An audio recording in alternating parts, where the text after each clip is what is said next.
everybody? Hope you're doing well. Welcome back to another episode of CS2 News. And our first story today has to do with Peacemaker, as he is no longer part of the NRG organization. He joined them back November 18th. Less than 3 weeks later now, as of last night, he is out of that organization, no longer their coach or their GM. He didn't do much coaching, but his role as general manager for Team NRG was apparently going to try and build a future roster for this team. And apparently the two butted heads, the organization and Peacemaker, as they wanted different future aspects to this organization, the roster. Now, apparently in the Twitlonger post I'll put on screen right now, Peacemaker did say a little conflict of interest, as he wanted the future roster to remain a majority North American roster, as NRG, their organization, wanted to actually go and change the roster to be a majority German roster, and apparently they had a conflict of interest and they butted heads and it just did not work out. So Peacemaker will be leaving the organization just after 3 weeks time, and he says, and look by the wording in his actual Twitlonger post, as you can see on screen, it doesn't seem he's going to have a team before 2017, which does make sense, as our E-League major is steadily approaching, less than 3 weeks away from that as well, and 2017 is right around the corner. So it seems Peacemaker will end this on a low note, end the year on a low note, but apparently he does have some future options. I do believe, guys, Optic, Cloud9, still a North American team and still a heavy North American talent for a coach. He will be picked up in sometime 2017. The question is who.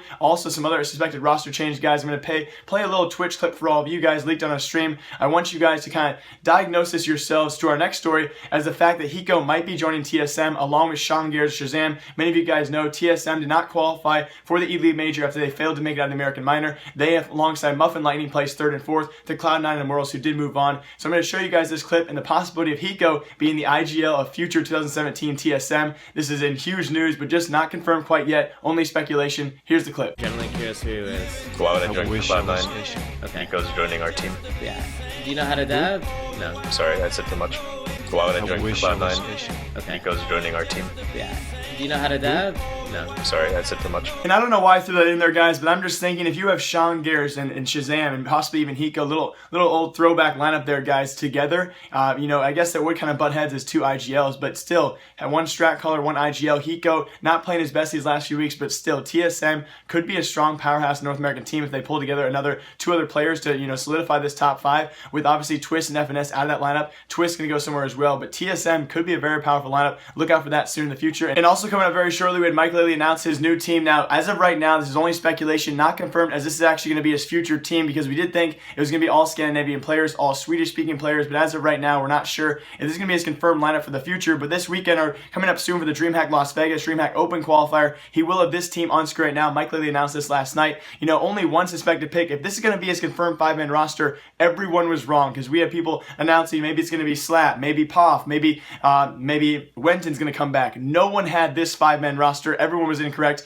Maybe the one player people did get right was J-Keem. He's actually going to be on this DreamHack Open qualifying team alongside Skitten. We thought Skitten was going to have a North American team already. Not really sure why he's playing with these guys. We also have Sunny and Innocent. No one guessed Innocent for sure. That'll be their 5-man roster. Going to be kind of a one-off roster. Definitely a mix-up here, and they do certainly know it. Best of luck to them in the DreamHack Open. This will be Maikelele's new 5-man team as of right now. Will it be for the future? No one really knows. Just speculation for now, but going to be really cool to see these guys play together, and hopefully they do well. And also really cool ECS finals going on right now. I think there's only group stage games today. Actually really cool, really quick for the format of ECS finals. For all of you who do not know, they're going to play the semifinals and the finals on the same day, but they're going to actually have that 1-day break. So today is only the later group stages matches. So kind of cool if you guys did automatically qualify like Teams Envious and Astralis did. Really big surprises there. They get a whole day break. So kind of cool to see that, and hopefully the layout of this tournament is going to go on and be used in the future. ECS finals though, some big upsets so far. One of them being with Cloud9, but even bigger news, Stewie2k from Cloud9 did tweet out this before the tournament even started. He's going to be playing with no skins the entire tournament in a movement for the free Brax movement. Now, if you guys do not know, Brax, obviously a part of the iBuyPower movement, iBuyPower throw game almost 2 years ago. It's crazy to think this is still coming up, and almost 2-year times coming up for that ban, and he is still banned as well. He's actually on Cloud9 right now, listed as a streamer, and has been since this past April. So it seems he's been a streamer for Cloud9 under the organization for 8 months now, and now this movement is coming out of nowhere. The hashtag free Brax movement. Now also people trying to free out Dazed and Steel, the rest of the iBuyPower lineup as well. And it's kind of cool to think about if this does happen. Now people want me to talk about this. I know nothing about what Valve responds. You guys know just as much as I do when it comes to Valve responding to these kind of things. Everyone who's been VAC banned or has been given out or dealt out a serious Valve ban is still banned today. Doesn't matter how big the scam was. Obviously these guys did not scam too much. I think the rumor was Brax got like 8 Asimovs out of it, which is a couple $100 for the skins, and he's now been banned for 2 years. Is it worth it? Was it worth it? Obviously not. But you guys know that Valve is definitely, they're not tolerant for this kind of thing. So do I think they're going to be coming back? I could not answer that question. If they do, though, it's obvious. Maybe not so much Brax, definitely Dazed and Steel, but Brax is certainly up there for a top North American player. It's so sad to think about this. I said this in my stream last night. Our best North American CSGO talent, some of our best talent, are banned players, and it's so sad to say that, but if these guys were to be unbanned, you bring back Dazed, Steel, as well as Brax, I think I'm going to focus on Dazed and Steel here.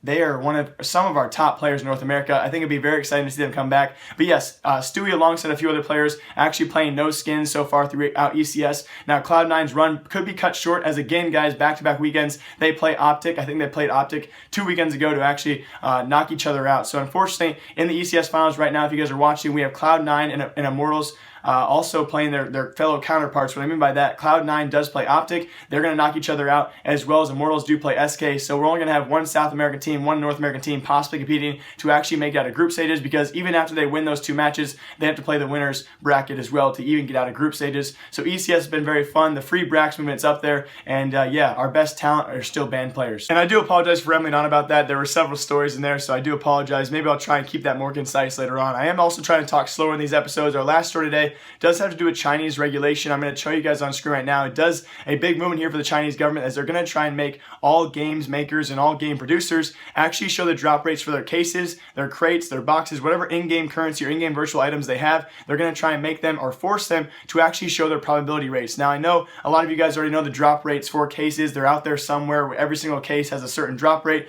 especially for different types of knives, and everyone knows that is a very minimal percentage, and still it does not stop people from opening cases. People see case openings, they say, hey, I can win a knife, even though they know their chances are so minimal and so tiny. People still do it. But this is a really big step in the future, because I think it's really right, especially when you have underage people trying to buy these virtual items. They need to know the actual rates they have of winning something good. On top of this, though, people did not see this as well. They're also going to try and regulate what age group can actually access these kind of things. You know, when you have 16-year-olds who can just put their credit card on a PSN or a computer or a console, what game you guys ever playing on Xbox, whatever you guys are playing on, anyone can get their cards or get some kind of Steam gift cards and just buy these virtual items like nothing. Like, they don't have to confirm too much. They're also going to try and upstep Chinese regulations on how to actually restrict these kids from doing this. I think it's a step in the right direction, although some kids, it's kind of a borderline. It's hard to determine what's the actual age group. You know, should you be 16 or older to have to buy cases in CSGO? Should you be 14 or older, 18 and older? No one really knows the guidelines there, but I think it's a step in the right direction. Just want to touch you guys up on this Chinese regulation, which should be coming soon to probably American games as well. It's going to be really cool to see what happens in the future. Now that's going to do it for today's episode of CSGO News. I will be streaming tonight, guys, because there's not any ECS finals matches tonight. Again, the semifinals and finals are actually going to be tomorrow, so I will be live streaming probably 5 to 6 hours tonight, doing tons of giveaways. I think yesterday we gave around $70 worth of skins away, and tonight we're giving away even more. I think we have a total of 12 to 15 giveaways all tonight on live stream through YouTube. So hope you guys all enjoy. Thank you all for your great support. Hope you enjoy this episode. I will see you guys all tomorrow or Monday with another episode of CSGO News. As always, live, love, laugh a lot. Remember, my name is Jake. Remember, I like you. I'll see y'all next time. Remember, I like you. Goodbye.